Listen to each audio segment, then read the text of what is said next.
E ftuar në një studio televizive ishte këngëtarja e njohur e muzikës popullore Maja, e cila rrëfeu për sfidat që ka kaluar në jetën e saj. Duke ju referuar ndarjes nga bashkëshorti, Maja tregoi se ka pasur një periudhë të vështirë. Disa nga këngët e mia ja kam kushtuar jetës time. Për një periudhë kam pasur goxha momente të trishtuara. Kam qenë e zhgënjur dhe e lodhur. Kam një djalë të vogël, të gjitha momentet e trishta i mbajta për vete. Djalin nuk i pa kur lotët e mi. Një frazë e këngësime thot: "Më bënin shoqëri vetëm lotët e mi." Zemra është muskull, duhet kuruar. Me kalimin e kohës ne kujdesemi për ta kuruar zemrën tonë. Unë e kam kuruar, por ka pasur plot sfida dhe humbje.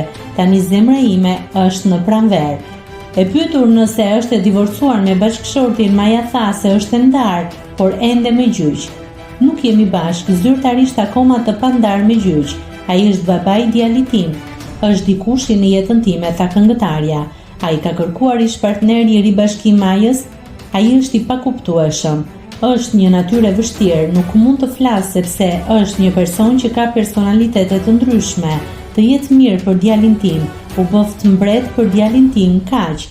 Për djalin më ndihmon jashtëzakonisht shumë, sepse nuk është fare aty. Si është të jesh nën dhe baba njëkohësisht? E hedh vallën si të dua, herë si burr, e herë si grua, u shpreh Maja.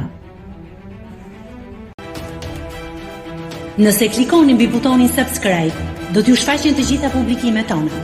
Ju ftoj t'i bëni subscribe kanalit, të pëlqeni videot dhe të lini komentin tuaj.